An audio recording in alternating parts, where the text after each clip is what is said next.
Hey guys, tonight we're going to whisper our way through the velvet corridors of 19th century Spain, past the polished portraits, beneath the gilt ceilings, and right up to the man lying on the royal deathbed, Ferdinand VII. The year is 1833, and Europe is watching, not because they admire him. No, far from it. They're watching like you'd watch a carriage with a broken wheel wobble toward a cliff. Morbid curiosity, historical schadenfreude, because Ferdinand wasn't just a king. He was a walking embarrassment in gold trim, and as he lay dying, bloated, sweating, whispering for his fourth wife to come closer, one question hovered in the air like incense. What secret is he taking to the grave? The courtiers gathered. His doctors exchanged nervous glances. Somewhere, a clerk was already drawing up two different succession documents because nobody could agree whether his infant daughter should rule or if the throne should pass to his ultra-reactionary brother, Don Carlos. But beneath the political drama, deeper than dynastic disputes, there was something personal, something shameful, and everyone in the room knew it. They just didn't speak it aloud. Ferdinand, after all, was still king. Let's rewind for a moment, because this man's life reads like a tragicomedy scripted by bitter gods. His birth in 1784 was greeted with joy, but it didn't take long for the joy to curdle. From the start, Ferdinand felt like an afterthought ignored by his father, Charles IV, who preferred hunting, and loathed by his mother, Queen Maria Luisa, who might have had more affection for her alleged lover, the smirking and suspiciously powerful Prime Minister Godoy. Young Ferdinand grew up surrounded by whispers, power plays, and the deep understanding that love in the royal family was conditional, and loyalty even more so. By his teens, Ferdinand had already begun plotting against his own parents, not because he had some grand political vision, but because it was the only move left to him, a chess piece trying to escape the board entirely. He scribbled letters to Napoleon behind his father's back, hoping that the great emperor of France would favor him over his own family. Bold. Yes, clever. Not really, because what happened next was one of the most humiliating diplomatic disasters in European history. Imagine this. It's 1808. Napoleon, ever the opportunist, invites Charles IV and Ferdinand to a friendly family conference in Bayonne, France. Picture a royal therapy session with war drums in the background. Both father and son arrive, both trying to outbeg the other for Napoleon's support. The result: Napoleon tricks both of them, forces them to abdicate, and plops his own brother, Joseph Bonaparte, onto the Spanish throne. Ferdinand, the would-be king, ends up detained in France for 6 years. 6 years! And what did he do during Spain's bloody Peninsular War, while his people fought and died in his name? Nothing. He wrote polite letters, practiced royal signatures, gained weight, Spain burned, and Ferdinand lounged. But here's the twist. When Napoleon was finally pushed back and Ferdinand returned to Spain in 1814, the people welcomed him like a savior. They called him El Deseado, the desired one. Let that irony sink in. Within months, he proved how deeply they had misjudged him. Ferdinand tore up the Constitution of 1812. Spain's brave experiment in liberalism tossed the authors in prison and reinstated absolute monarchy with a vengeance. Censorship, secret police, executions, the works. He ruled like a tyrant who couldn't quite spell tyrant. Petty, paranoid, and pathologically insecure, Ferdinand turned Spain into a theater of cruelty and made sure he was always center stage. He was also obsessed with appearances. His portrait had to be just right. His court had to smell like roses, even when the streets outside stank of revolution.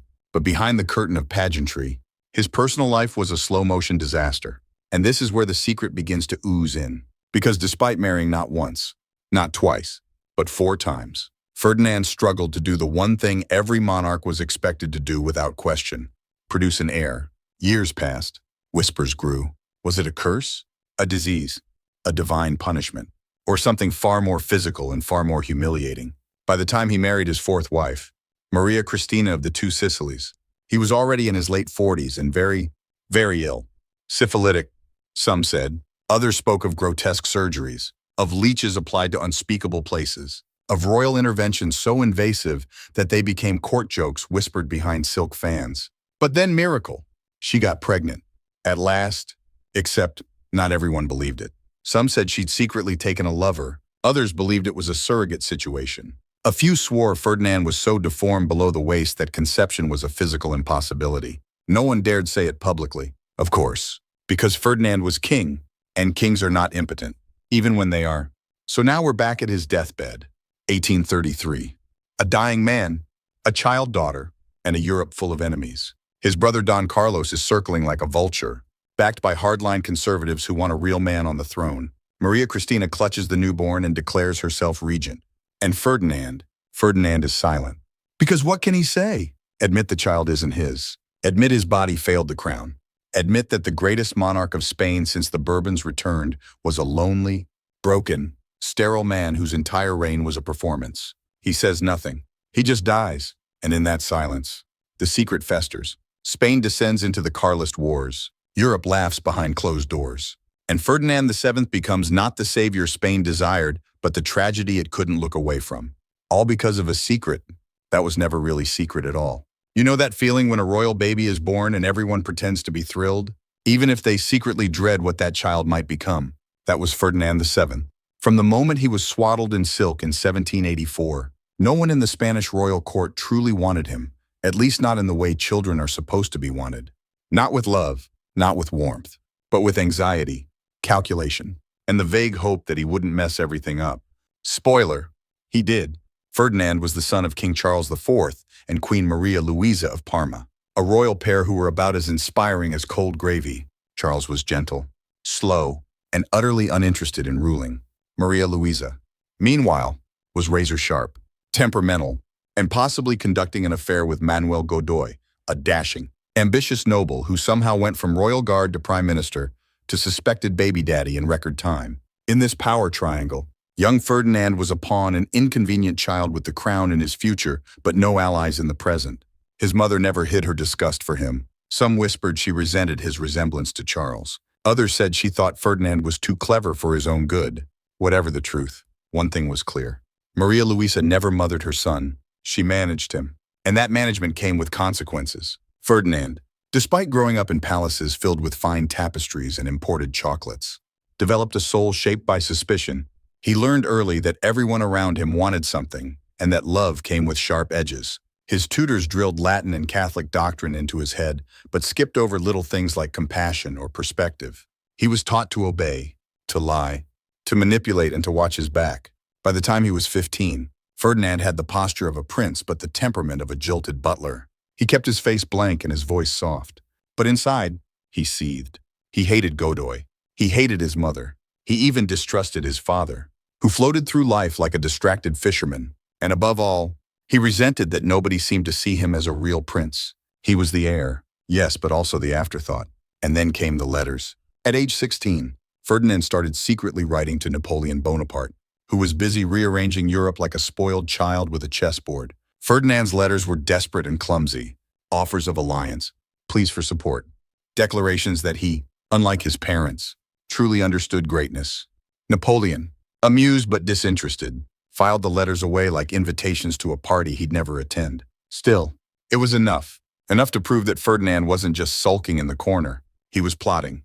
That plotting, however, led nowhere fast. In 1807, the so-called conspiracy of the Escorial blew up in his face. Ferdinand and his friends were accused of treason against King Charles IV and Godoy. Letters were uncovered, secret meetings exposed, and for a brief moment, it looked like the young prince might end up in a dungeon instead of on a throne. But here's the twist. Ferdinand didn't get punished. Because Spain was falling apart. The country's economy was collapsing. Its colonies were restless. Napoleon's shadow loomed over the Pyrenees. Charles IV, spineless as ever, pardoned his son rather than add a public family scandal to an already apocalyptic to-do list. Ferdinand learned something vital that day. He could betray his family and survive. And once you learn that, it's very hard to stop. By 1808, the palace was a battleground. Riots had broken out across Spain. People hated Godoy for his corruption. They hated Charles IV for letting Godoy run things. And weirdly, they began to admire Ferdinand not because he had done anything useful, but because he seemed like the opposite of his parents. Quiet, serious, mysterious. Spain was desperate, and desperation is the perfect breeding ground for poor decisions. In March of that year, mobs swarmed the royal residence of Aranjuez. They smashed windows, set fire to portraits, and demanded Godoy's head. Ferdinand didn't lead the revolt. He didn't even leave his room, but he benefited from it more than anyone. Charles IV abdicated, handing the crown to his son. Just like that, Ferdinand became king. King, yes, but not for long. Because Napoleon saw Spain's chaos and thought, Why not just take the whole thing?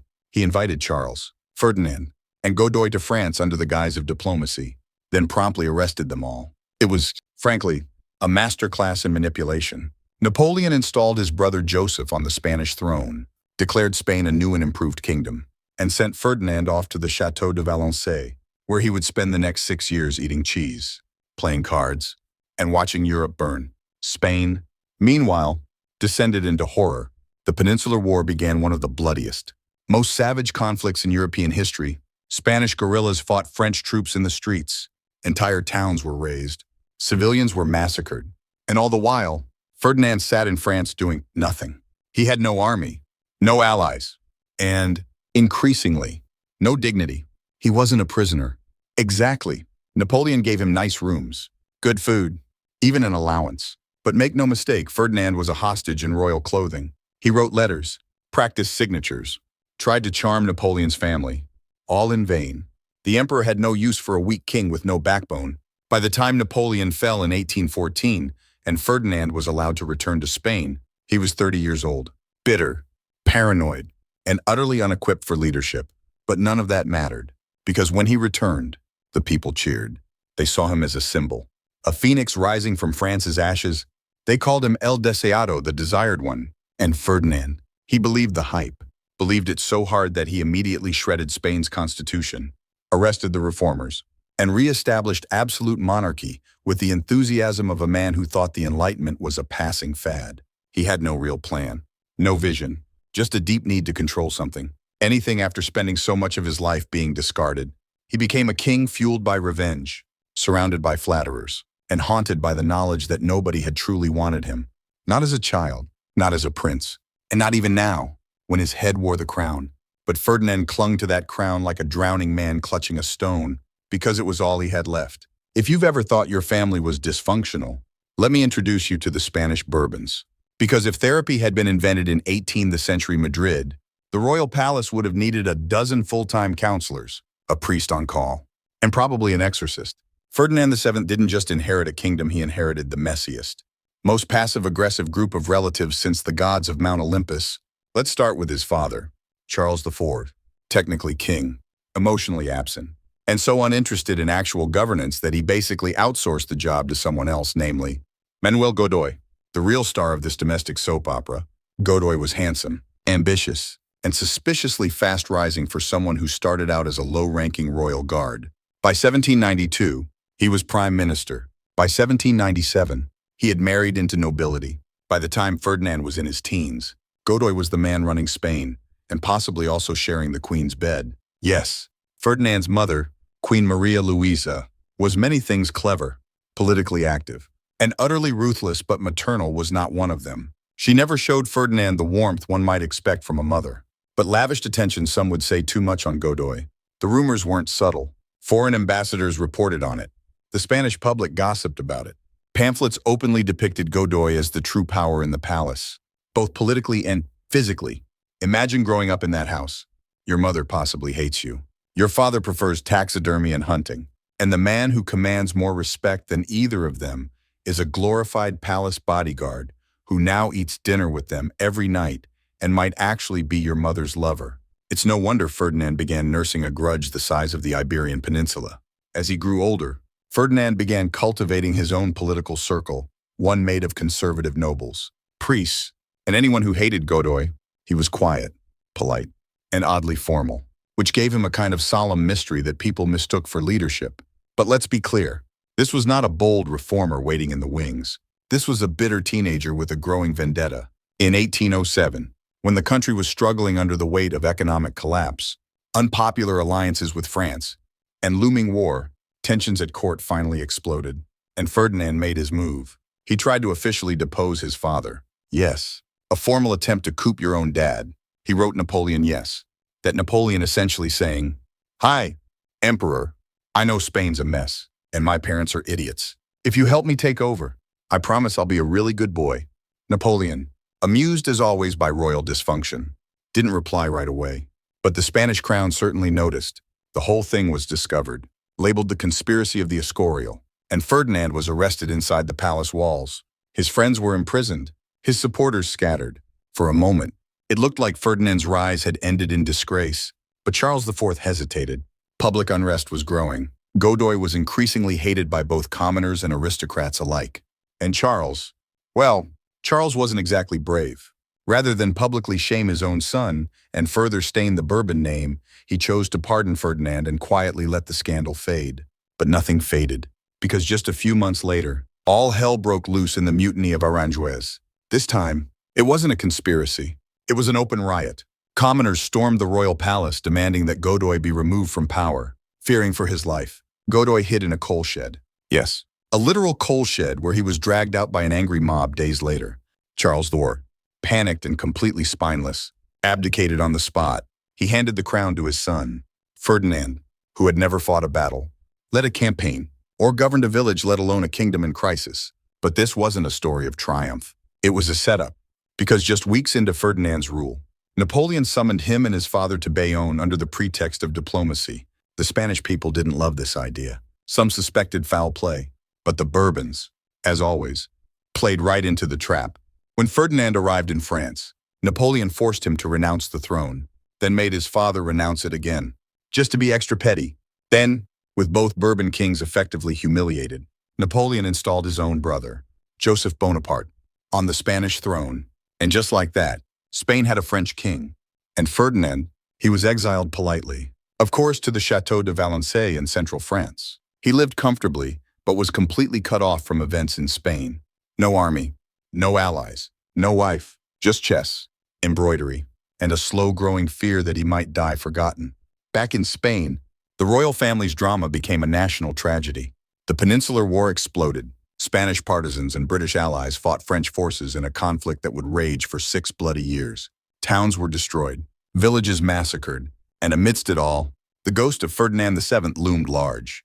He had become a symbol of resistance even though, ironically, he wasn't resisting anything. He was sipping French wine in captivity while his subjects were burned alive. It's a strange, dark comedy, isn't it? A king hated by his parents becomes beloved by a public that barely knows him. A boy who betrayed his own family becomes the banner of Spanish nationalism, and a man who craved power above all becomes its puppet. But this was the Spain of the early 1800s, where monarchy meant melodrama, and the crown came with a permanent audience. When Napoleon fell in 1814 and Ferdinand was released, Spain greeted him with ecstatic applause. People lined the streets. Priests wept. Bells rang out across the country. El deseado. They cried. The desired one. It was the most surreal moment in Spanish royal history. The most disappointing son of the most chaotic family being welcomed home like a messiah. And Ferdinand, he smiled, he bowed, and he vowed to restore the nation. But behind that smile was a man who had spent his entire life being unloved, unwanted, and humiliated by the very people who now called him their savior. He was going to make them pay for it. And oh, he did. But we'll get there. First, let's talk about what happened when Ferdinand returned to the throne and decided that Spain didn't need a constitution, just a king with a very long memory and a very short fuse. You might think that once Ferdinand VII ascended the throne of Spain, having dethroned his father and endured exile in France, he would finally settle into the role of wise monarch. Maybe all the betrayal, humiliation, and public adoration had humbled him. Maybe the near collapse of his country had taught him restraint. Maybe, just maybe, he'd learned something. Nope. What happened instead was that Ferdinand took everything he'd absorbed, every slight, every power play, every whispered insult, and weaponized it. He didn't just come back to rule Spain. He came back to punish it. But before we reach his revenge tour, let's revisit the first and most personal betrayal that set it all in motion. How Ferdinand plotted against his own father, King Charles IV. Now, family drama in royal courts isn't exactly new if history were a genre. Monarchical backstabbing would be its own section. But Ferdinand's betrayal wasn't just ambitious. It was intimate, calculated, cruel. The kind of move that, once played, can never be taken back. Ferdinand grew up watching his father retreat from responsibility like a cat from a bath. Charles IV was not a tyrant. He wasn't even much of a king. He was a kind-hearted, indecisive man more interested in hunting deer than governing a nation on the brink of collapse. And with Spain suffering from inflation, colonial unrest, and the chaos of the French Revolution next door, his passivity became a national liability. Into that void stepped Manuel Godoy, Charles's favorite, and the Queen's rumored lover. Godoy was everything Charles was not. Decisive, energetic, cunning, He negotiated treaties, commanded armies, and styled himself as Spain's savior. But to Ferdinand, he was nothing more than a glorified interloper wearing borrowed power and perhaps sleeping in his mother's bed. The resentment fermented for years. Ferdinand's childhood isolation turned into adult paranoia. His mother's contempt hardened into a lifelong distrust of women. His father's weakness became an obsession. I must be nothing like him. And so, by the time Ferdinand reached his 20s, he wasn't just dreaming of ruling, he was planning how to take the throne now. In 1807, Ferdinand made his first move. He gathered a secret circle of nobles, clergy, and military officers who shared his disgust for Godoy and his doubts about Charles IV. Together, they devised what became known as the conspiracy of the Escorial. The plan: appeal to Napoleon for support, accuse Godoy of treason, and pressure Charles to abdicate. If it sounds like a sloppy episode of Game of Thrones, it's because it basically was. But here's the twist: Ferdinand didn't even try to hide the paper trail. When the conspiracy was discovered, and of course it was, there were letters. Actual signed letters to Napoleon Bonaparte, asking for assistance in removing his own father from power. It was political suicide. And yet, he got away with it. Why? Because Charles IV was a man allergic to conflict. Rather than punish his son and trigger public outrage, he pardoned him. Officially, Ferdinand was forgiven. But privately, the court was never the same. Trust collapsed. Alliances fractured. And the image of the dutiful son was forever shattered. Ferdinand had crossed a line. And once you betray your own father, there's very little you won't do. Then came the Mutiny of Aranjuez in March 1808. This wasn't a secret plot, it was a full-blown uprising. Riots broke out. Crowds stormed the royal palace, demanding the removal of Godoy. Some accounts claim Charles was physically manhandled by his own subjects. Godoy was dragged from his hiding place, yes, a literal cupboard, and beaten in the streets. It was brutal, undignified, and completely orchestrated by Ferdinand's allies. In the wake of the chaos, Charles IV abdicated willingly or under pressure. History still debates, and Ferdinand became king. It should have been a victory parade. Instead, it was a trap. Because just weeks into his reign, Ferdinand received a message from Napoleon. Come to Bayonne, France, and discuss a new alliance. Ferdinand, naively believing that Napoleon would support his rise, agreed. So did Charles IV, perhaps hoping to reclaim the throne. What followed was one of the most humiliating diplomatic disasters in European history. In Bayonne, Napoleon manipulated both father and son like chess pieces. He forced Charles to declare his abdication invalid. Then he made Ferdinand re-abdicate back to Charles. Then he convinced both of them to abdicate in favor of Napoleon himself. And finally, he handed the throne to his own brother, Joseph Bonaparte. It was a masterclass in imperial bullying. And Ferdinand, he ended up imprisoned politely. Of course, in the Château de Valençay, from 1808 to 1814. Spain's king lived in genteel French exile. He ate well. He was treated with respect. But make no mistake, he was a hostage, and his kingdom, meanwhile, was drowning in blood. The Peninsular War was brutal. Spanish guerrilla fighters battled French troops with knives, muskets, and pure desperation. British forces under Wellington joined the fray. Civilians were slaughtered, towns burned, and through it all, Ferdinand's name became a rallying cry. The irony was thick enough to butter toast with. The same man who had betrayed his father, abandoned his people, and gotten played by Napoleon like a violin was now being hailed as Spain's savior. El Deseado? They called him the Desired One. By 1814, Napoleon's empire began to crumble. British victories mounted. The French withdrew from Spain. And finally, Ferdinand was allowed to return. When he crossed the Spanish border, crowds wept, priests rang bells, nobles fell to their knees. Ferdinand, ever the actor, played the part of the humble monarch perfectly. He rode in silence. He bowed. He wept. Just enough. But inside, he was boiling. Because this was not just a restoration, it was a reckoning. The Spanish Cortes, the liberal assembly that had governed in his absence, expected him to uphold the Constitution of 1812, a bold new framework of civil rights and limited monarchy. They believed Ferdinand would honor the bloodshed of the Peninsular War by embracing reform. He had other ideas. Within weeks of his return, Ferdinand declared the Constitution void. He dissolved the Cortes. He arrested the liberal leaders who had fought for him. He re-established absolute monarchy, dragging Spain backwards by half a century. And what of his father, Charles IV? Exiled, forgotten. Ferdinand never reconciled, never apologized, never spoke his name again publicly. The betrayal had been complete. Father against son, son against nation. And yet, somehow, The people still cheered, at least for a while. Ferdinand VII didn't win his throne back through courage or charisma. He didn't lead armies or craft masterful diplomacy. No, he waited.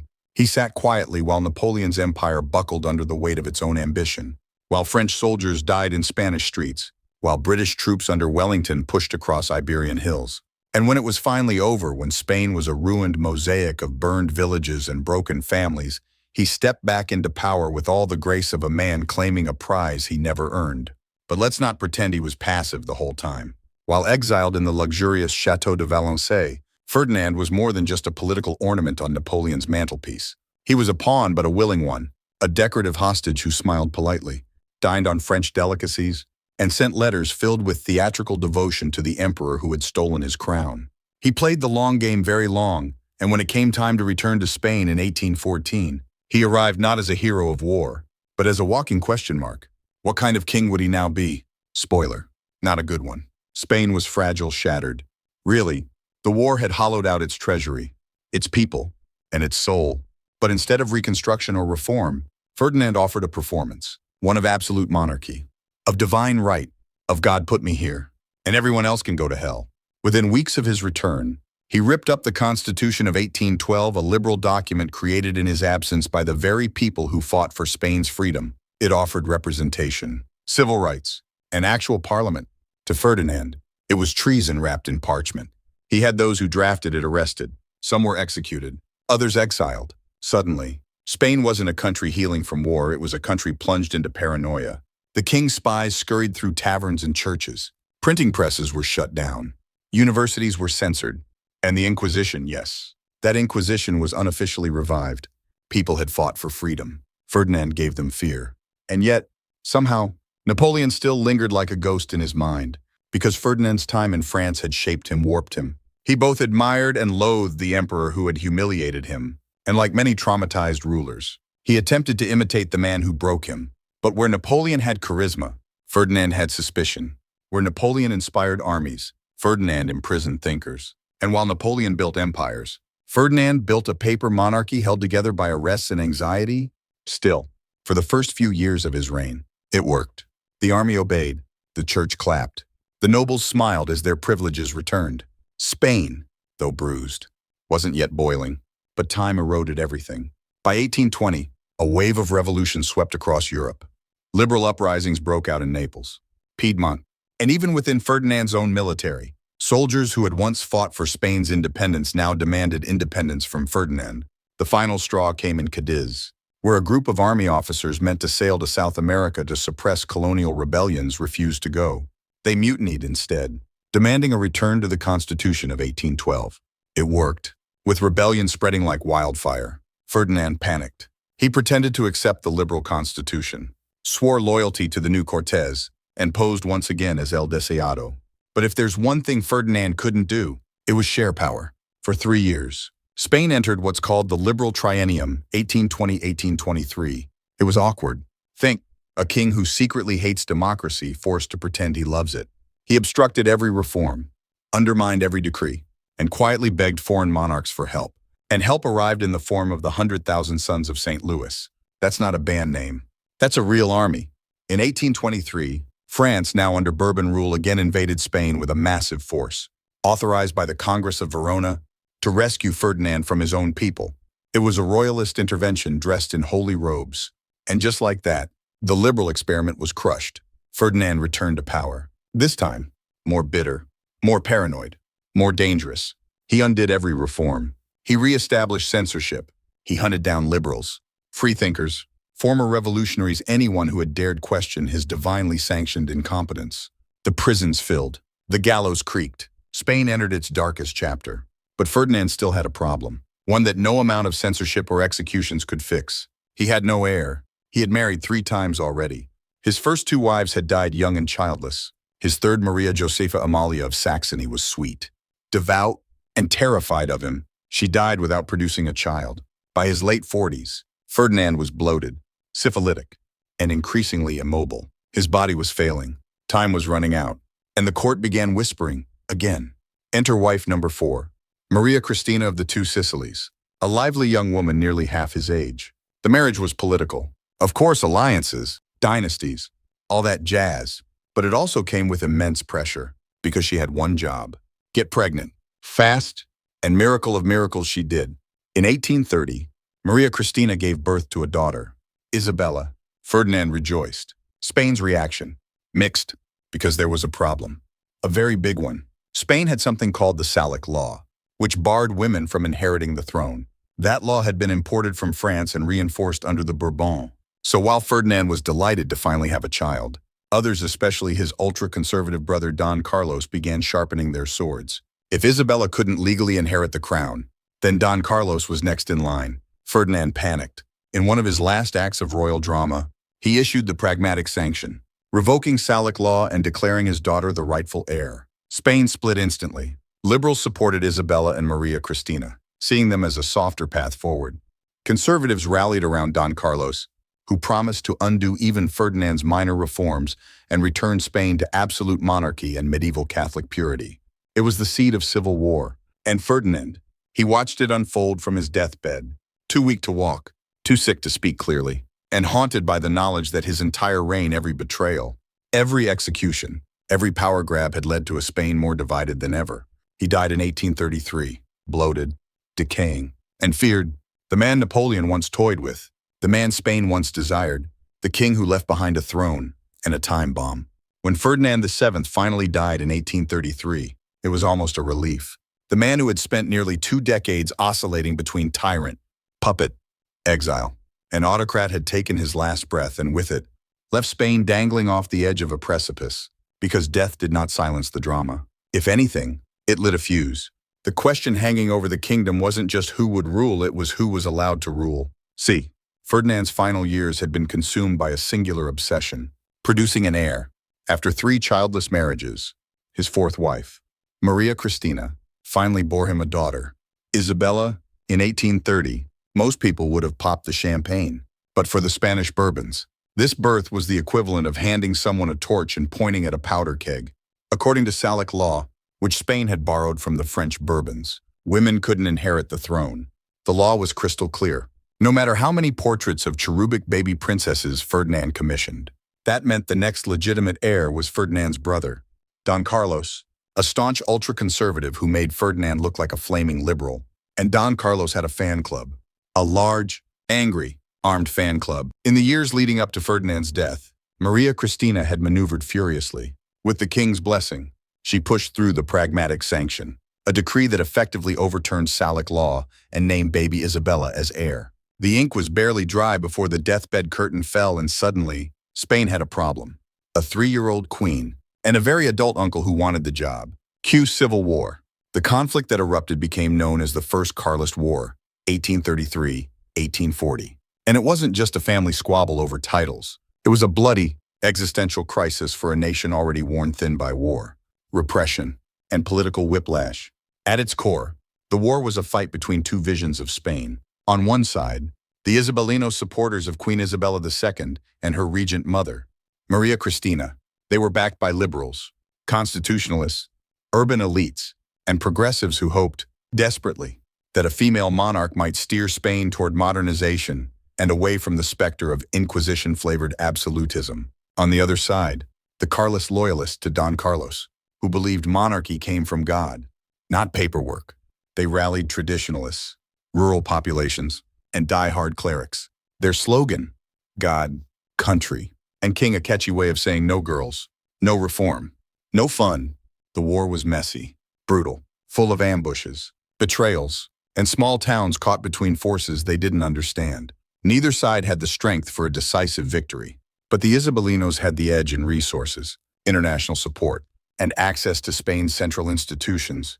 Still, the Carlist resistance refused to die quietly. In fact, they would launch 2 more civil wars over the next 6 decades. That's Ferdinand's legacy in action. And what of Maria Cristina? The newly widowed queen regent found herself in an impossible position. She had to defend her daughter's throne, pacify liberals who had supported the Pragmatic Sanction, and fend off Carlist rebels, all while balancing court intrigue and her own political inexperience. It didn't help that she had a secret. Soon after Ferdinand's death, whispers began to circulate. The virtuous widow had taken a lover. Scandalous. Certainly. Unprecedented. Not even close. But Maria Cristina didn't just take a lover, she married him in secret, and not to a noble or dignitary. No, she married Agustin Fernando Muñoz, a former sergeant of the Royal Guard. To put this in perspective, it would be like the Queen of England marrying her chauffeur in the middle of a civil war. Naturally, the revelation when it finally leaked set off a firestorm. Royalists were outraged, liberals were suspicious, and the Carlists practically burst into song. Here was proof. They claimed that the regency was a farce, that the little queen was a puppet, that the Bourbon crown had been sullied by a commoner with nothing but good cheekbones and an excellent mustache. Maria Cristina's authority crumbled. By 1840, with the war dragging on and support evaporating, she abdicated the regency and fled to France, leaving Spain in the hands of a new liberal hero, General Baldomero Espartero. Now, if you think Spain's chaos ended there, congratulations. You haven't met Spain in the 19th century. Espartero was a war hero, yes, but also an authoritarian reformer who clashed with everyone from the nobility to the church to his own cabinet. His regency barely lasted 3 years before he was overthrown. And poor little Isabella. She was only 13 when she was officially declared of age in 1843 and placed on the throne an awkward teenager with a crown too big and a kingdom too fractured. For the next 2 decades, her reign would lurch between conservative reaction and liberal reform, court scandal and national unrest. Eventually, even she would be deposed, exiled, and replaced. The crown of Spain, it seemed, was cursed. But let's pause and take stock. Ferdinand VII's reign had ended in death, but his ghost remained. In fact, it haunted every institution left behind. The constitution he refused to honor, still debated. The civil war sparked by his desperate effort to rewrite inheritance laws, still bleeding. The fear, the suppression, the backward-looking monarchy still rotting the foundations. And in a strange way, he got what he wanted. His daughter did wear the crown. His enemies were divided. His name was stamped on the monarchy's survival. But it came at a cost. National identity torn in two, a century of instability, and a royal house built on paranoia instead of principle. Ferdinand thought he was preserving tradition. He was actually detonating it. By trying to control succession with his final breath, he turned kingship into a contested idea, not a divine right. And from that point on, Spain would never again be at peace with its monarchy. What followed were coups, more civil wars, puppet rulers, foreign interventions, and eventually, yes, a dictator. But that's a story for another part of the night. For now, as you drift towards sleep, imagine Spain not as a map or a crown or a battlefield, but as a quiet palace with no king, just a child queen, a scandal-ridden regent, and the echo of boots in the hall. Ferdinand may have died, but the chaos, oh, that was just beginning. By the time Ferdinand VII reached his 40s, his public image was, how to put it, deeply compromised. The desired one who'd returned from exile to fanfare was now more like the resented one, a swollen, suspicious man increasingly at war with reality. He trusted no one, smiled rarely, and kept the palace staff constantly guessing whether today would bring a sudden execution or an even more sudden royal tantrum. And beneath it all, behind the velvet curtains and the ceremonial parades, was a quiet but gnawing national anxiety. Where's the heir? Spain wasn't just short on optimism, it was short on princes. You'd think, as a monarch, securing the line of succession would be job one. But Ferdinand, despite marrying 4 times, somehow managed to fail at the one thing monarchs are historically supposed to be good at: producing offspring. Let's rewind. Wife 1, Maria Antonia of Naples. She was charming, cultured, and widely loved everything Ferdinand wasn't. Their marriage, arranged for political alliance, never produced children. Why?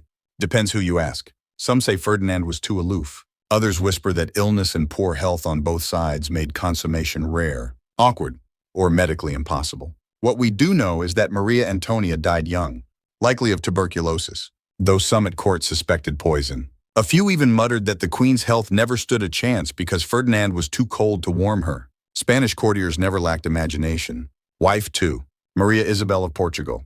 This one was more promising. She was younger, enthusiastic, and according to letters from foreign ambassadors, determined to make a man of her husband. Still, no children. And tragically, Maria Isabel died in childbirth, but not with Ferdinand's child. It was widely rumored that her pregnancy was either miscarried very early or that the baby died with her, barely formed. Regardless, it deepened Ferdinand's despair and added another gravestone to his reputation.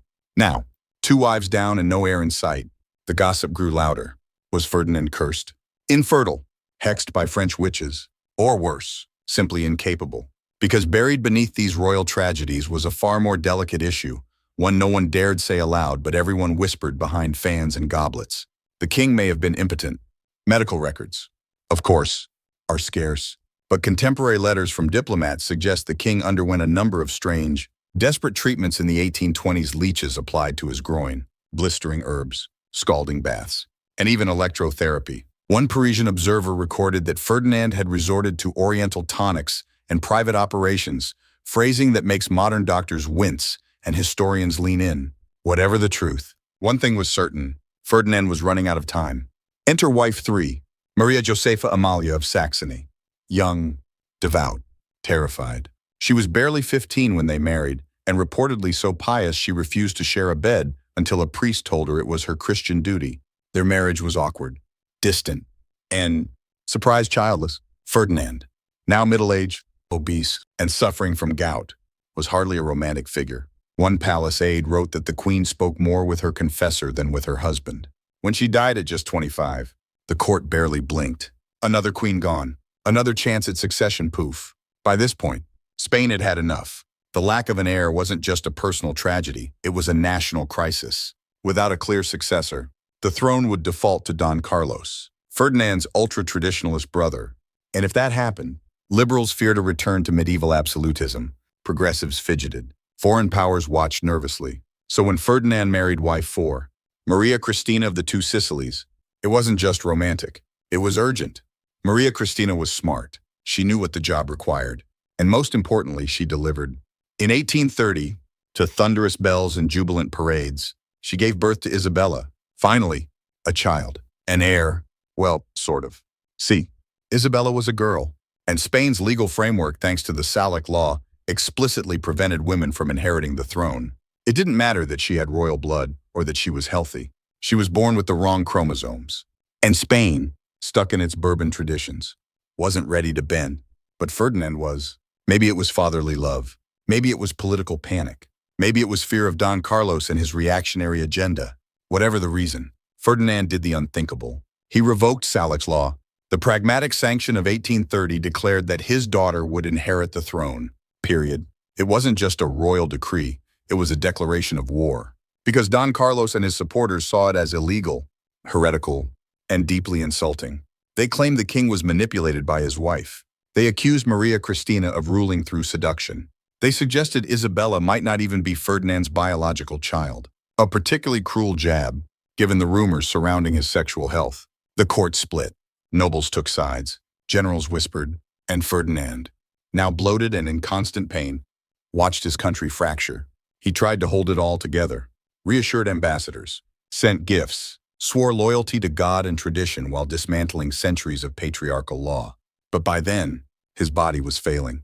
His mind, perhaps too, and in a final twist of cruel irony, just months after officially naming Isabella as heir, Ferdinand was struck by a grotesque, wasting illness. Accounts from the time are chilling. His legs swelled to unnatural proportions, his skin peeled, his breath soured, and worst of all, he began to rot alive. Doctors were baffled.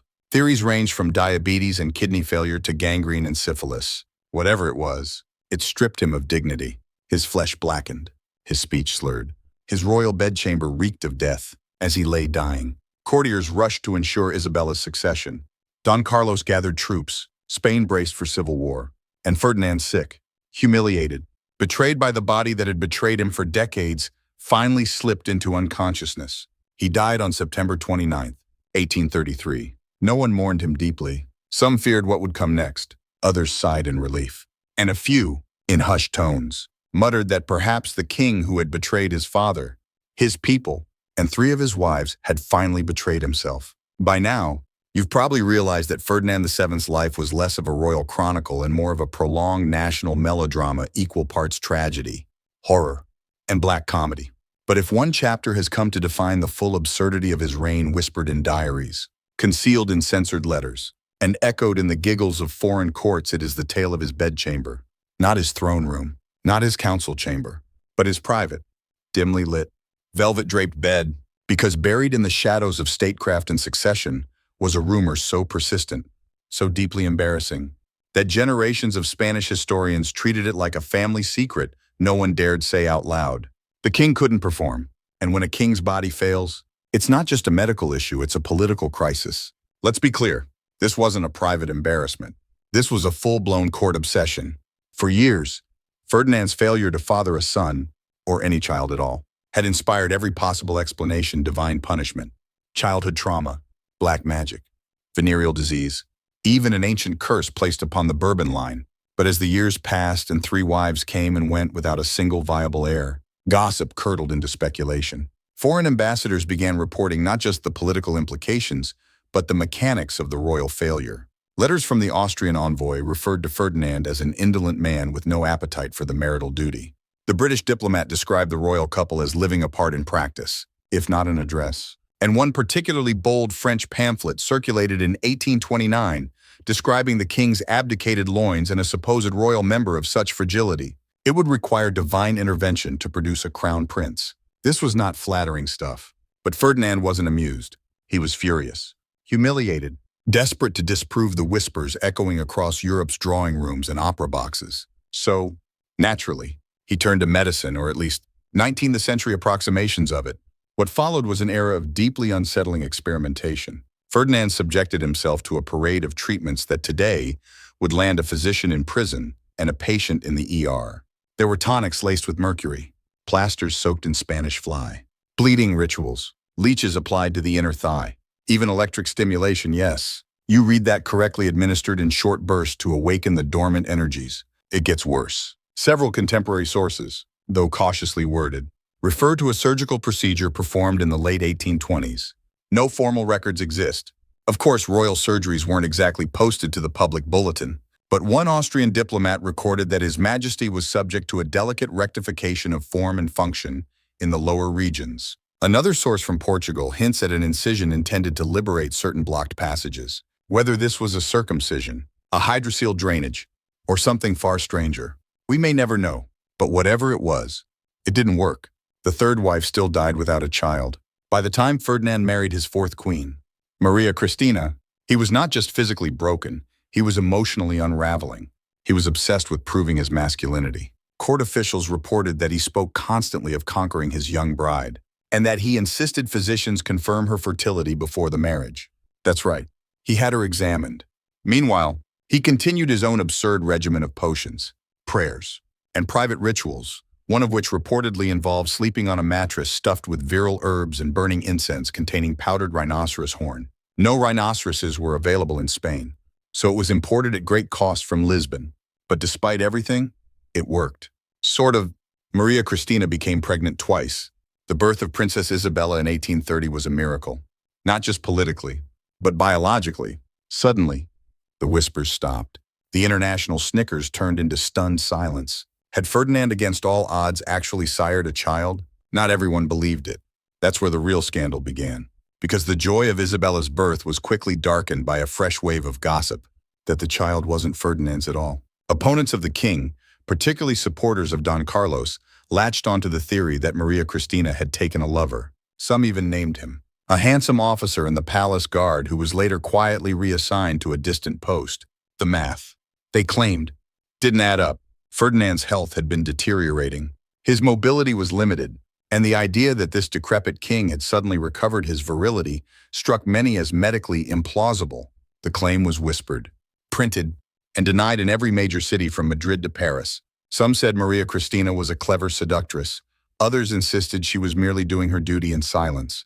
But the damage was done. Isabella was stained by scandal before she could walk. To the Carlists, this was more than gossip, it was justification.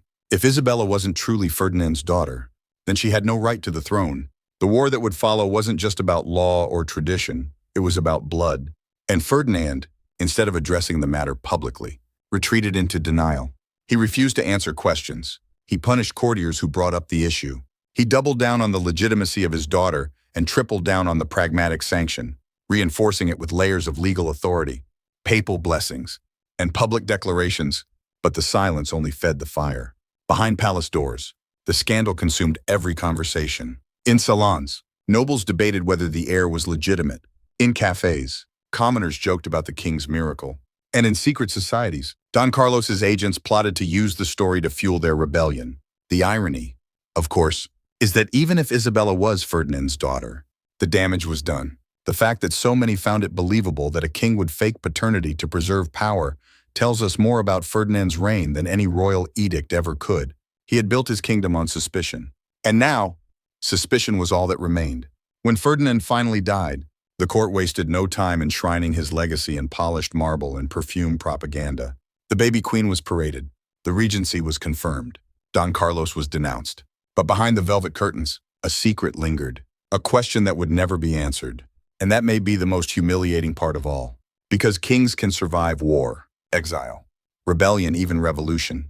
But what they can't survive is a joke told in bedchambers for generations. When Ferdinand VII exhaled his final, ragged breath in 1833, his marble tomb was prepared. His daughter was already proclaimed Queen Isabella II, and the court seemed on paper, at least ready to move on. But what they couldn't bury with him was the secret. Not the lurid, candlelit gossip about bedroom failure or hidden lovers. No, this was something far more volatile. A rewriting of royal inheritance that shattered centuries of tradition and lit a match under the throne of Spain. Let's backtrack for a moment. You already know that Spain, like many European monarchies at the time, operated under Salic law, a rule imported from the French Bourbons that explicitly banned women from inheriting the throne. Men ruled, women married. That was the way of things. And it had worked, at least in theory, for generations. But Ferdinand, with no male heir in sight and only one precious daughter born late in life, had decided to break the code. In 1830, he signed the Pragmatic Sanction, a royal decree that revoked Salic law and officially named his daughter Isabella as his successor. Not just in name, but with full legal weight. It wasn't a minor adjustment. It was a nuclear revision of Spain's dynastic structure. And it changed everything. By doing this, Ferdinand wasn't just preparing the way for his child to rule, he was also disinheriting his younger brother, Don Carlos. That name had been looming like a storm cloud for years. Carlos was the embodiment of everything old Spain stood for: divine right monarchy, iron-fisted tradition, and zero tolerance for modern nonsense like constitutions or education for women. He was beloved by the church, worshipped in conservative rural provinces, and treated as a saint by reactionaries. He was also, suddenly, out of a job, and he was not pleased. Don Carlos immediately denounced the Pragmatic Sanction as illegal, immoral, and void of any authority. He claimed his brother had been manipulated by the Queen, that the document had been forged, that Ferdinand wasn't even in full control of his faculties when he signed it. And then he did what disinherited royals do when they have fans, weapons, and a deep grudge. He declared himself king, and just like that, Spain was split. You had Isabelino supporters of Isabella II, Maria Cristina, and the Pragmatic Sanction. And you had Carlos, who believed that Carlos, as the rightful male heir, was the true king of Spain. The result, a full-blown civil war. The First Carlist War, 1833-1840, was vicious. It was not a romantic clash of sabers and speeches. It was a nightmare of guerrilla warfare, brutal village raids, political assassinations, and execution squads. The Carlists, fueled by religious zeal and rural loyalty, dug into mountainous strongholds. The Isabelinos, supported by liberal elites and urban centers, used the state apparatus and foreign support from France and Britain to fight back, all because of one document, one man's decision to change a law older than his kingdom. Ferdinand's secret had always been less about scandal and more about reality. He knew, deep down, that Don Carlos could not be allowed to rule, not just for political reasons, but for Spain's future. Carlos's vision of monarchy was medieval. Literally, the man was allergic to reform, wanted to restore the Inquisition, and believed that printing presses were a tool of the devil. Giving him power would have been like handing a shotgun to a toddler. Ferdinand, for all his cruelty, all his failures, all his tragic drama, made one final gamble to keep Spain from slipping into the past. But that gamble cost everything. Isabella's reign would begin under a regency led by her mother, Maria Cristina, who was unprepared for the scope of rebellion she'd face. The Carlist forces, while often ragtag and disorganized, had the benefit of martyrdom.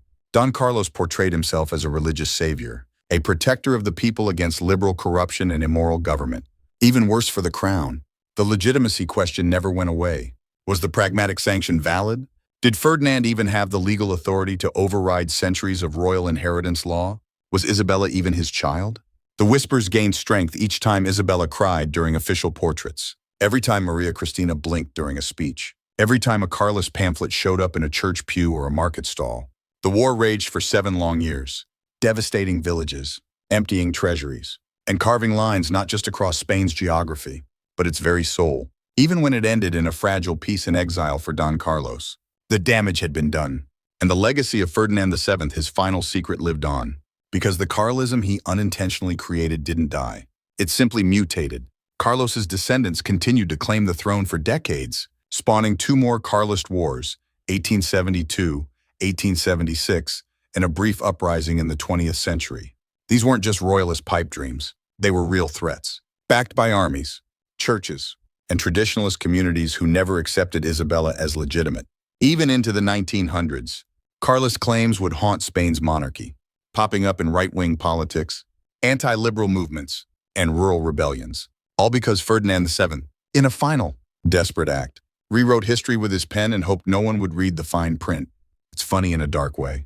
Ferdinand spent his whole life trying to preserve power. He jailed liberals, burned constitutions, outlawed printing presses, manipulated marriages, and then, in his final act, he did something radical. He trusted the future to a girl, and that girl would grow up to rule Spain for a while, but her reign would be shaky, scandal-ridden, and ultimately cut short, because even though she wore the crown, the secret Ferdinand left behind still festered in the letters, the bloodlines, the battlefield graves, and the whispered jokes about a king who couldn't father sons but tried to father a dynasty anyway.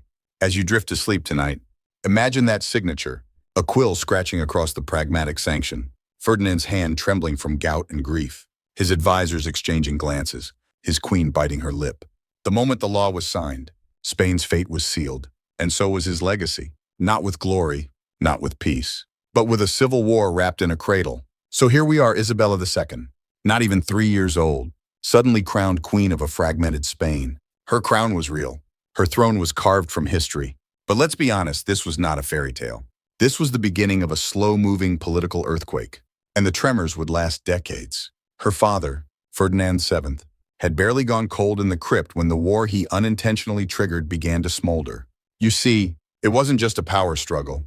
It was a father-daughter civil war. Even if one of the combatants was too young to wield a sword or pronounce monarchy, the war wasn't fought between Isabella and Ferdinand directly, but between the world Ferdinand created for her and the world that refused to accept it. On one side, you had Isabelinos rallying around the toddler queen and her regent mother, Maria Cristina. They were liberals, constitutionalists, intellectuals, city folk, and those terrified of Spain falling back into medieval absolutism. They supported Ferdinand's final decision, not because they loved him, but because it was at least a step toward a more modern Spain. On the other, the Carlists. They marched under banners that read God, Fatherland, King. They weren't just traditionalists, they were radical absolutists, clerical ultra-conservatives, and rural Spaniards who viewed any deviation from divine right monarchy as heresy. They didn't see a baby queen. They saw an imposter, placed on the throne by a corrupt court and a manipulative mother. And hovering over all this chaos was Ferdinand's ghost, not literally, but in every speech, every rebellion, every accusation. The man was dead, but his decision to elevate his daughter while ignoring his brother split Spain like a blade down the middle. It wasn't just a war for the throne. It was a war for the meaning of Spain itself. The Carlist War officially ignited just weeks after Ferdinand's funeral in 1833. Don Carlos, exiled but not defeated, declared himself Carlos III, King of Spain. His followers armed themselves, seized towns, assassinated officials, and declared parts of northern Spain loyal to the true king. Maria Cristina, trying to keep her daughter's tiny feet on the throne, appealed to the Cortes, the Spanish parliament, for help. And here's the dramatic irony. To defeat the Carlists, she had to embrace the very liberalism her husband had spent decades crushing. Suddenly, the court that once banned books and jailed professors was now inviting them to write a new constitution. Nobles who once swore fealty to divine right now swore to liberty and law. Maria Cristina, the once shy queen consort, found herself forced to reinvent the monarchy as a liberal institution, just to keep it alive. And baby Isabella, she cried a lot.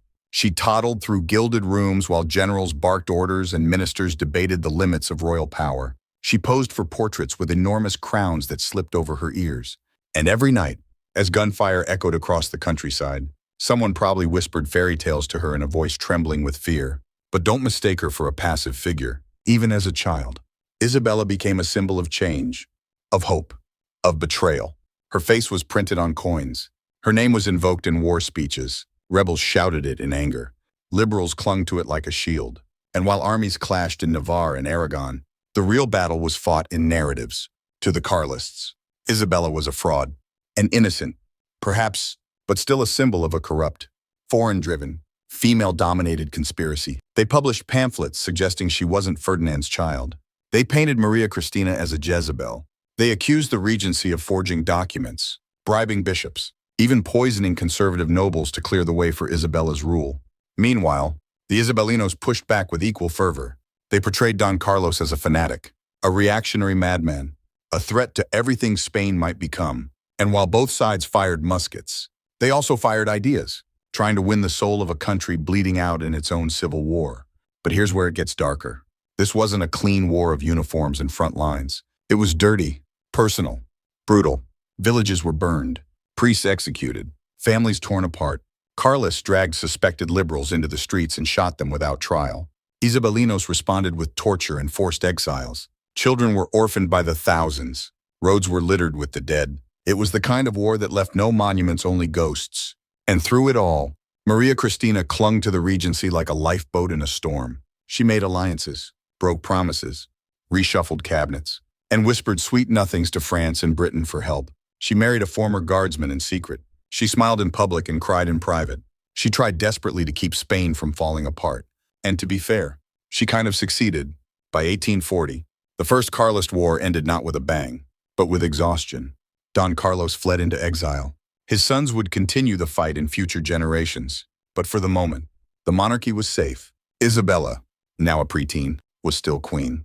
But the cost, unimaginable. Tens of thousands dead. A monarchy hollowed out by compromise. A regency scarred by war. And a girl who'd grown up not in fairy tales, but in survival.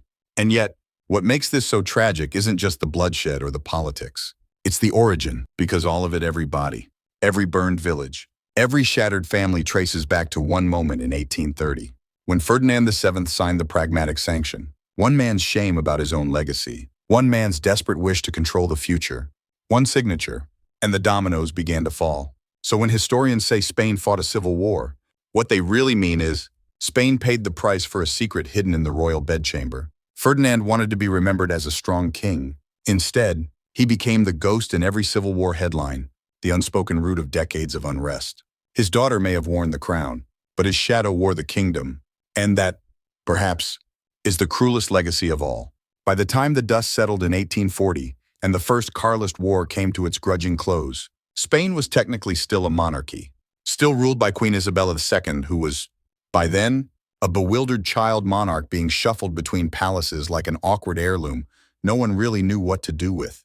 Her regent mother, Maria Cristina, had just been forced into exile after a liberal revolt turned against her. The country she left behind was broke, burned, and bruised. And from the comfortable drawing rooms of Paris, Vienna, and London, Europe watched and snickered, because Spain had become a joke, not a military threat, not a philosophical beacon, not even a colonial titan anymore, just a faded, fumbling kingdom clinging to the ruins of its former glory. And at the rotten core of that reputation was one man, Ferdinand VII. The rest of Europe remembered him not as a wise ruler, not even as a tyrant worthy of fear, but as a soap opera in royal garb, a man whose greatest contribution to diplomacy was accidentally starting a civil war with a paternity scandal. They told jokes about him in salons. They printed caricatures of him in political pamphlets. In one infamous British cartoon, Ferdinand was drawn like a bloated baby in a cradle, being spoon-fed constitutional pablum by his wife-turned-nursemaid Maria Cristina, while Don Carlos glowered in the window like an angry nanny. It wasn't just mockery, it was pity, too. Spain, once the empire upon which the sun never set, had become the embarrassing uncle of Europe, the one who used to throw lavish balls but now can't pay the musicians, the one who shows up to the diplomatic dinner with a ketchup stain on his sash. You see, while Spain was bleeding itself out over whether a 3-year-old girl or an ultra-Catholic uncle should rule, the rest of Europe was moving on. Britain was expanding its industrial might and building railways across continents. France, after its own revolution and Napoleonic hangover, was cautiously modernizing and flirting with constitutional monarchy. Even Prussia was developing into a serious power player with a military backbone and an efficient bureaucracy. Spain. Spain was arguing over whether a royal decree signed by a dying man counted as real law. It's no surprise that European newspapers couldn't resist the satire. One Vienna columnist referred to Ferdinand as the only man who declared war on the Enlightenment and lost to his own offspring. A French playwright turned the court scandal into a vaudeville farce called La Reine Enfant, in which a visibly pregnant queen swears the child belongs to a king who spends the entire play asleep in a chair. Even royal families, notorious for protecting their own, began to distance themselves. Marrying into the Spanish Bourbons became less of a prize and more of a political headache. When talks emerged about Isabella's eventual marriage, potential suitors were suspiciously unavailable. An Austrian archduke suddenly remembered distant prior commitments. It wasn't just because of Isabella's age or the uncertainty of her reign, it was because no one wanted to inherit Ferdinand's mess. And what a mess it was. He had ruled Spain for nearly 2 decades and left behind a country in institutional shambles.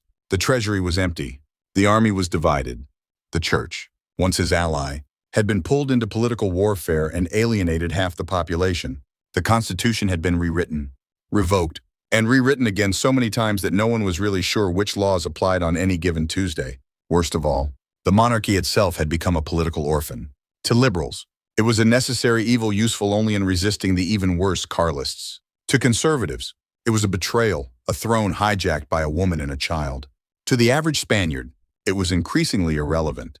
And that irrelevance, more than any civil war or scandal, was what made Europe laugh. Because in a continent obsessed with modernization, industrialization, and progress, Spain looked like a nation stuck in a tragic loop, reacting to the past instead of building a future. And Ferdinand's reign, full of paranoia, censorship, bedroom drama, and dynastic chaos, symbolized that loop perfectly. But here's the irony that even the snarkiest European diplomat couldn't deny. Ferdinand had won. Not in the way that leaves statues behind, not in the way that earns pages of respectful biography, but in the most perverse way possible. His decisions, especially the last one, had completely shaped Spain's destiny for the next century, because it didn't end with the First Carlist War. The Carlist cause, once ignited, never died. Don Carlos fled. Yes, but his descendants would return again and again, launching fresh revolts in the 1870s and even aligning with the far right under Franco in the 20th century. Every time Spain seemed close to stability, the old questions came back. Who really belongs on the throne? What is Spain, a liberal state, or a divine right monarchy wrapped in incense? And at the heart of every new uprising, pamphlet, and whispered rebellion, there was the ghost of Ferdinand, not as a man, but as a cautionary tale. A monarch who couldn't reform, couldn't produce heirs without scandal, couldn't choose loyalty over insecurity, and couldn't die without plunging his country into chaos. Europe laughed at Ferdinand because he made kingship look absurd. He tried to be an absolute monarch in a world that no longer had room for absolutes. He tried to control everything, and ended up controlling nothing, not his court, not his legacy, not even his own body. And in doing so, he inadvertently dismantled the very institution he thought he was saving. So yes, Europe laughed, but that laughter masked a deeper discomfort. Because Ferdinand was not just a uniquely incompetent king, he was a warning that clinging to outdated power structures, denying inevitable change, and hiding behind tradition instead of adapting to reality leads to decline, ridicule, and eventual irrelevance. He wasn't the only monarch to fall into that trap. He just did it with more drama. And as you drift off tonight, you might picture him, King Ferdinand VII, sitting alone in his grand chamber, surrounded by velvet curtains, silken robes, portraits of past greatness, and the stifling scent of rosewater. Outside, his empire crumbles. Inside, he rewrites one last law, hoping it will fix everything. But kings can't rewrite time, and secrets, no matter how tightly guarded, have a way of leaking through the cracks in the crown. When young Isabella II was finally declared of age in 1843, at the startlingly young age of 13, Spain did what Spain always did in times of crisis. It smiled politely, dressed the disaster in lace, and called it destiny. Her regency had ended not with peaceful applause, but with political exhaustion. Maria Cristina had been ousted after a decade of factional chaos and exile scandals. And Spain, desperate for stability, threw a crown onto a teenage girl's head like it was a life preserver. But that crown was already cracked, because Isabella's reign, spanning from adolescence to forced abdication, was less a monarchy than a slow-motion demolition derby. From day one, her rule was undermined by the very forces her father had set in motion: a divided nation, a wounded church, a bitter nobility, and an ever-recycling parade of opportunists pretending to be patriots. Let's start with her court, which was less a government and more a circus staffed by scheming ringmasters. Every party wanted to control her. Liberals, moderates, radicals, even former Carlists who had changed colors but not convictions. She was passed between factions like a prize goat at a political raffle. Worse still, Isabella II had no real training in governance. Her education had been hurried, fragmented, and wrapped in royal etiquette instead of actual statecraft. She was fluent in protocol but illiterate in survival. That left her dependent on advisors, many of whom were more interested in enriching themselves than guiding the monarchy.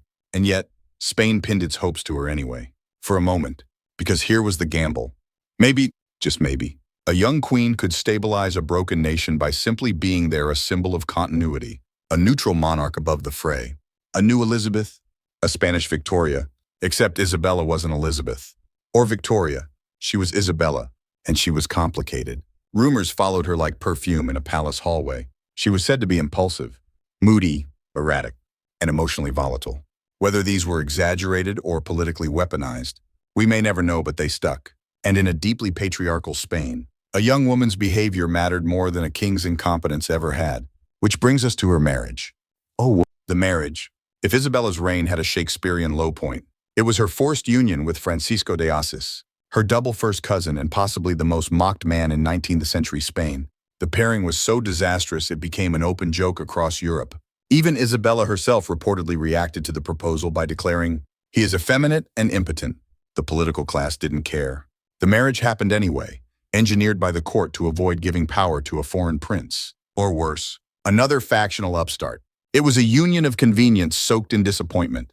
On the wedding night, Isabella is said to have sobbed for hours. Francisco reportedly wore more lace than she did. And the consequences? Explosive. The queen began taking lovers. So did Francisco. The court filled with whispers of illegitimate children, secret liaisons, and scandalous letters. Ministers came and went like barbershop customers. The monarchy, once meant to unify Spain, became a walking tabloid. Meanwhile, the country Isabella was supposed to rule continued to fracture like shattered porcelain. The army mutinied. Tax collectors were chased from villages. The church, furious over previous liberal reforms, oscillated between passive resistance and outright defiance.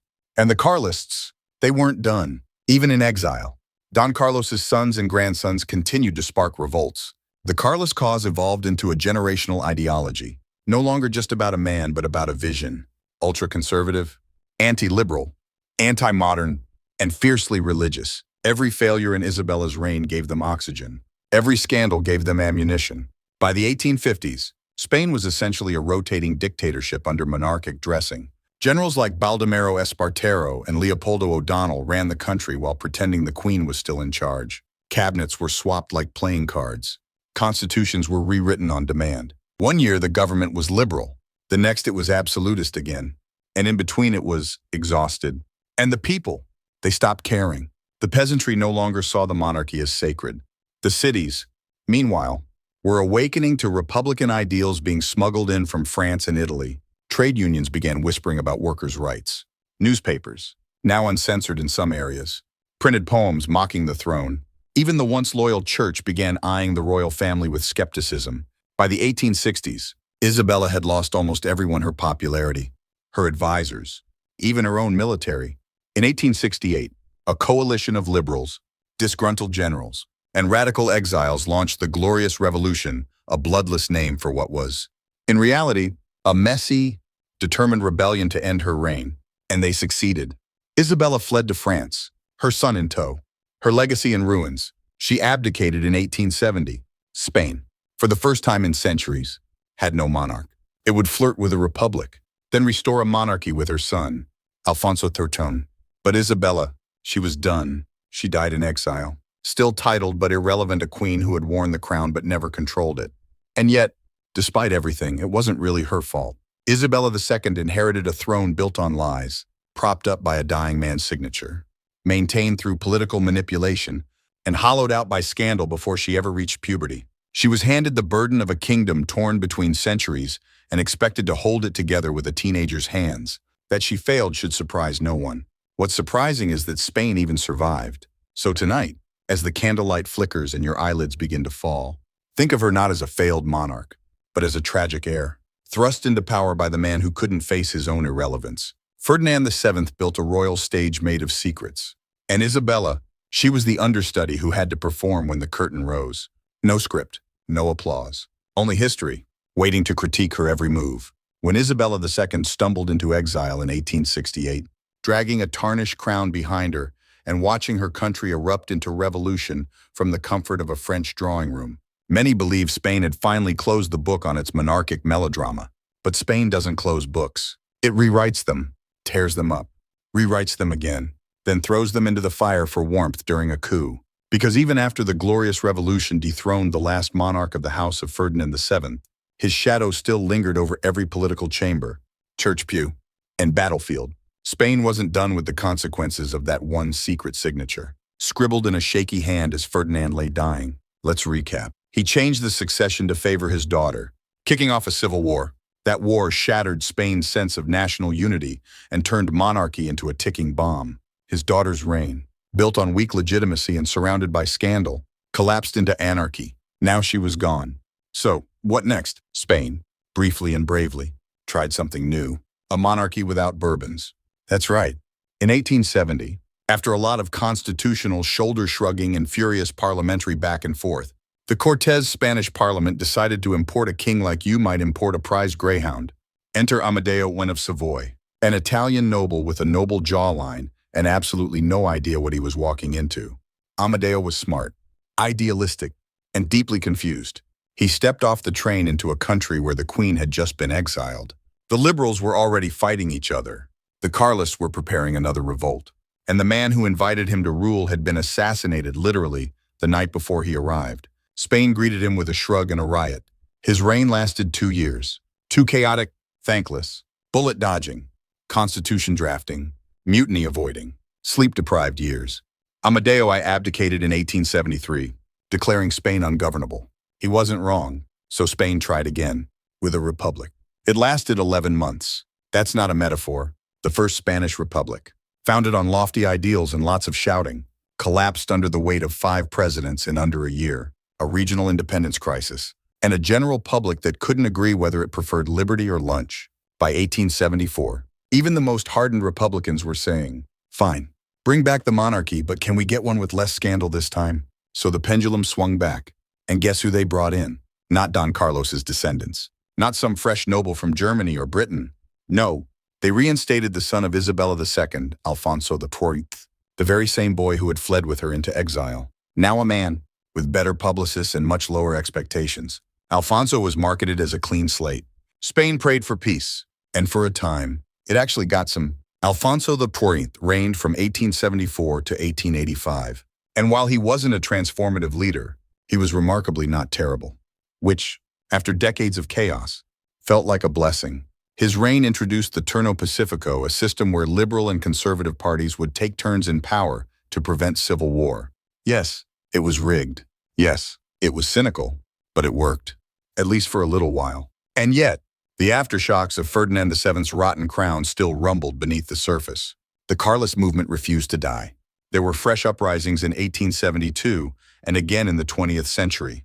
To many, the Spanish monarchy still felt like a house built on questionable parentage and legal improvisation. The legitimacy crisis, seated in that infamous pragmatic sanction of 1830, had never truly been resolved, just painted over with ceremonies and speeches. Meanwhile, Spain's empire was collapsing. Ferdinand had once ruled over vast colonies in the Americas. By the time Alfonso IV took the throne, most of them were gone. Cuba, Puerto Rico, and the Philippines hung on, barely. But by 1898, after a disastrous war with the United States, those too were lost. Spain became a ghost empire, mourning lands it no longer owned. And as if that wasn't enough, the monarchy itself began cracking again. Alfonso IV died young, leaving a pregnant wife and another child, monarch Alfonso XIII, crowned in the womb and born into a world that already expected him to fix centuries of failure. Spoiler, he didn't. Alfonso III tried. He was energetic, even charming, but his reign was plagued by military disasters. See, the annual disaster in Morocco, rising republicanism, worker revolts, and the growing influence of socialism and anarchism. By the 1920s, Spain was under a dictatorship again. By 1931, the people had had enough. The monarchy was abolished. The Second Republic declared, and Alfonso fled into exile, just like his grandmother, just like Isabella, just like Ferdinand's legacy running from itself. So what are we left with? Let's trace the line one last time. A king, ashamed of his impotence, signed a law to place his daughter on the throne. That law ignited a civil war. That war led to a queen who reigned over chaos. That queen's fall led to an imported king, then a republic, then another monarchy, then another collapse. And in every twist, every uprising, every whispered conspiracy and barricade protest, you could still hear the echo of that one fateful choice, a dying man's refusal to let go of power, even when his body had already begun to rot. Ferdinand VII didn't just haunt Spain, he infected it. The disease was never just political. It was institutional distrust, a deep national suspicion that power was always abused, that kings were always liars, that the crown was not a symbol of unity, but of unresolved trauma.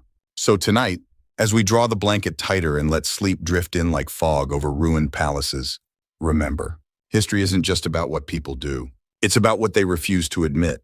Ferdinand refused to admit his own weakness. Spain paid for that denial for decades. And you, dear listener, are now among the few who know just how far the ripples spread, from a bedchamber secret to a shattered kingdom.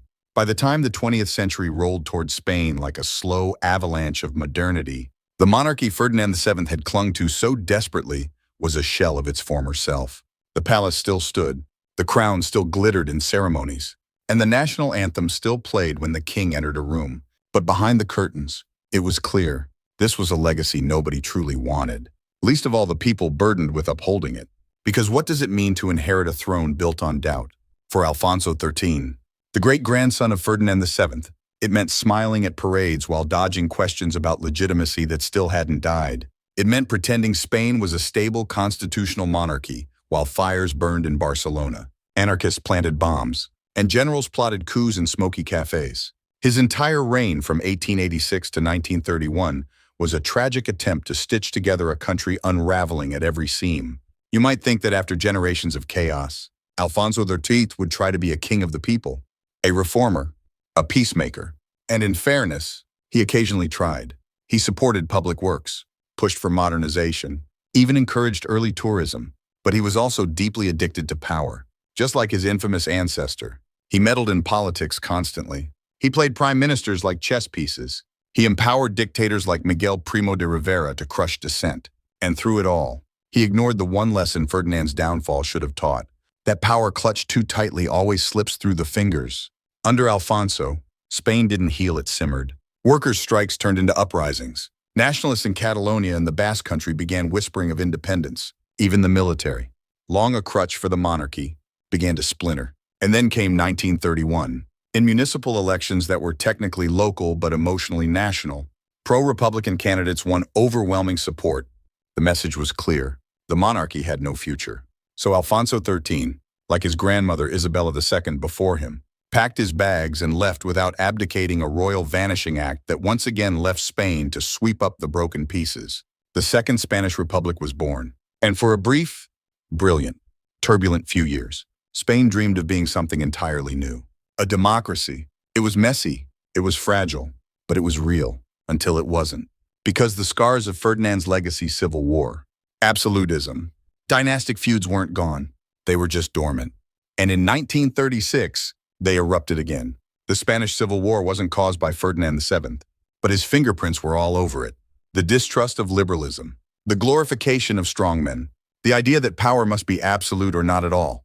These were ideas he had championed, and now they returned in the form of Francisco Franco, a general who crushed the Republic and ruled Spain with an iron fist for nearly 40 years. Franco didn't need a king, but in a move both poetic and grotesque, he named Juan Carlos, Alfonso XIII's grandson, as his successor.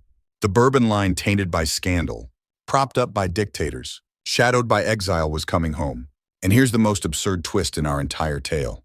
Juan Carlos turned out to be good. No one expected it. Not Franco's loyalists, not the old Republicans, not even the royalists themselves. But when Franco died in 1975, and Juan Carlos was handed the keys to a dictatorship, he shocked the world by doing something no Spanish monarch had done in centuries. He let go. He transitioned Spain to democracy. He legalized political parties. He supported a new constitution. He calmed the army during an attempted coup, and for the first time since before Ferdinand VII ripped up the Constitution of 1812, Spain became a functioning, modern parliamentary democracy with a monarch who didn't rule, but reigned. The irony would have made Ferdinand choke on his rosewater. Juan Carlos reigned with dignity through the 1980s and 1990s, becoming a symbol of stability. But even that success, miraculous as it was, couldn't entirely erase the ghost of the Bourbon curse. Because once again, scandal returned. In the 2000s, Juan Carlos was plagued by corruption allegations, secret hunting trips, and whispers of misused funds. The image of the humble monarch crumbled. And in 2014, he abdicated in favor of his son, Felipe VI, in an attempt to preserve what little credibility the monarchy still had. Felipe VI now rules a Spain that is more democratic, more skeptical, and more fragile than ever. The Catalan independence crisis, the economic collapse, the surge of far-right and far-left factions. These aren't just political headaches. They are symptoms of a country that never fully trusted its institutions, because its institutions were too often weapons in the hands of broken kings. And through it all, Ferdinand VII remains the dark mirror, a king who wanted to control history so badly he rewrote the rules of succession, launched a century of chaos, and burned his country just to keep the illusion of strength. So what is his legacy? It's not the daughter he crowned or the wars he caused. It's not the scandals, the exile, or the forgotten palaces. Ferdinand VII's true legacy is this: Spain's permanent identity crisis, a nation forever asking, are we a monarchy or a republic? Are we one country or several nations stitched together? Is power something to share or to hoard? Those questions haven't gone away. They echo in every referendum. They linger in every scandal. They resurface every time a Spaniard looks at the crown and wonders, what does this even mean anymore? So tonight, as the clock ticks quietly and your eyelids begin to surrender, think of the long arc of this story not as a tragedy or a farce, but as a warning about the danger of lies wrapped in gold, about what happens when power becomes more important than purpose, and about how even the smallest decision, one signature, one secret can change the course of history for centuries. Ferdinand VII rotted while alive. Spain took much longer, but maybe, just maybe, the healing has finally begun. So now, you've followed the entire arc from a rotting king's desperate signature to a modern monarch tiptoeing through the rubble of public trust. From decrees issued behind palace curtains to civil wars that scarred entire generations. From the teardrops of a teenage queen on her wedding night to the quiet abdication of kings who knew better than to cling too long. This story wasn't just about Ferdinand VII.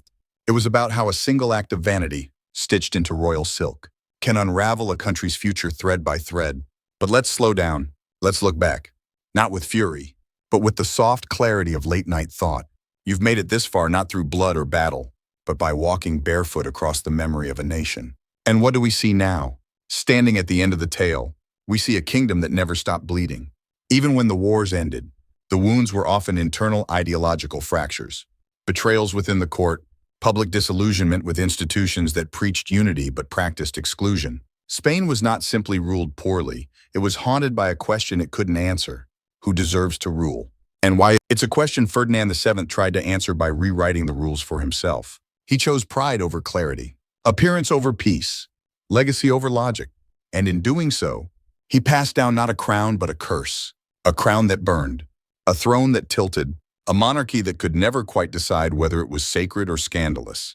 But maybe, just maybe, that's the very nature of monarchy, a contradiction wrapped in ceremony, a man or woman held up as divine, yet just as mortal and flawed as any of us. Ferdinand rotted while alive not because of disease, but because of what he refused to let go of: control.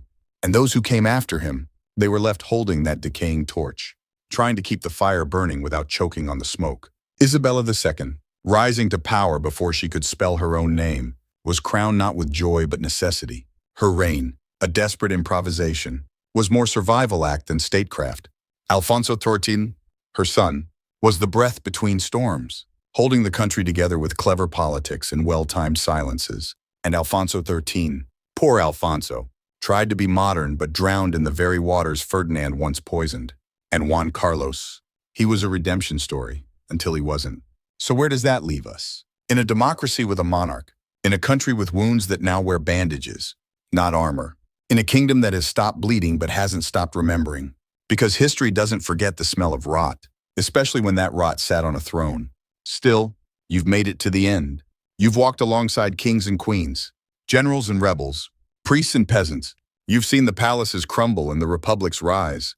And now, in the stillness of your room, with the hush of midnight settling into your pillow, you deserve something the people of this story rarely received: peace. So close your eyes. Let the weight of gold and dust slip from your thoughts. Let the marching boots, the ringing church bells, the clamor of revolts grow quiet. You are not in Madrid or exile or revolution. You are in a bed, in the present. And for once, the crown is not your burden to bear. Sleep well. You've earned it. The story might be finished, but the echoes linger. Even after you've turned off the lights and let the quiet press in, your mind still holds fragments of rotting velvet, brittle royal signatures, whispered betrayals behind stained glass windows. History has that effect. It settles in the corners of your thoughts, long after the lesson ends, and waits to be noticed again. So yes, the tale of Ferdinand VII and his cursed legacy may have ended on paper, but in reality, it still flickers. In museums that display his portraits with awkward pride, in textbooks that summarize his life with two conflicting sentences, in late-night debates over what Spain might have become if one man hadn't been so afraid of being forgotten. Because let's not sugarcoat it, Ferdinand VII didn't just damage Spain. He engineered a centuries-long crisis of identity, deliberately and selfishly, to preserve his own fragile ego. When he repealed the Constitution of 1812 and later reinstated absolute monarchy, he wasn't saving Spain. He was saving himself. And when he signed the pragmatic sanction to allow his daughter Isabella to inherit, he wasn't modernizing succession laws, he was taking revenge on his brother. The result: civil war, exile, military coups, endless instability. But it wasn't just politics that suffered. Ferdinand's obsession with control strangled Spain's spirit. He censored newspapers, stifled education, and arrested intellectuals. He turned curiosity into a crime and reform into heresy. Under his rule, Spain didn't just become more authoritarian, it became afraid. Afraid to change, afraid to hope, afraid to trust again. And when a nation is governed by fear for too long, that fear becomes cultural, generational, invisible, but heavy, like the silence that fills a room after an argument no one wants to remember. But Spain miraculously did remember, and more miraculously, it survived. Not because of its kings, but in spite of them. It was the teachers who kept teaching under threat of arrest, the farmers who kept working even when the taxes stole their bread, the poets who wrote verses in code, the soldiers who deserted, quietly, because they believed the war wasn't just, the women who passed down stories behind locked doors, the children who grew up and asked, why? They were the true heirs of Spain's future, not the ones with crowns. And yet, even as we celebrate resilience, we can't ignore how long it took. Spain's democracy is young, fragile, still bruised, still questioned. The current king, Felipe VI, walks a tightrope of public trust, careful not to repeat his father's mistakes. And the people, they're watching, not with reverence, but with realism. That's the final lesson here. Once a lie is embedded in the roots of power, it takes generations to untangle. Ferdinand VII's lie wasn't just about succession. It was about who had the right to speak, to rule, to decide the future. And that lie grew tendrils through courtrooms, classrooms, pulpits, and parliaments until it became normal. Only now, centuries later, are we fully excavating it?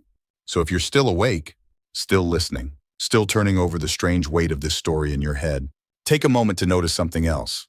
You are a witness, and that matters. Because stories like this don't stay buried when they're remembered with clarity. They don't rot when they're exposed to light. And kings, no matter how many titles they collect, don't stay powerful forever when their secrets are spoken aloud. So let Ferdinand VII be remembered not as a footnote, but as a warning. About cowardice dressed as authority. About inheritance wielded like a sword. About what happens when personal insecurity becomes national policy. And let Spain be remembered not as a broken empire, but as a survivor scarred. Yes, but still breathing, still writing, still questioning, still dancing in plazas older than any constitution, still laughing, still voting, still arguing about whether monarchy is even worth the trouble anymore. Maybe that's the best ending this story could have. Not certainty. Not a perfect republic or a redeemed crown, but a country that finally gets to decide for itself. Not one man, not one family, not one secret, but millions of voices. Living, voting, telling new stories. So turn off the palace lights in your imagination. Let the echo of velvet fade. And sleep, knowing the past no longer owns the night. You do.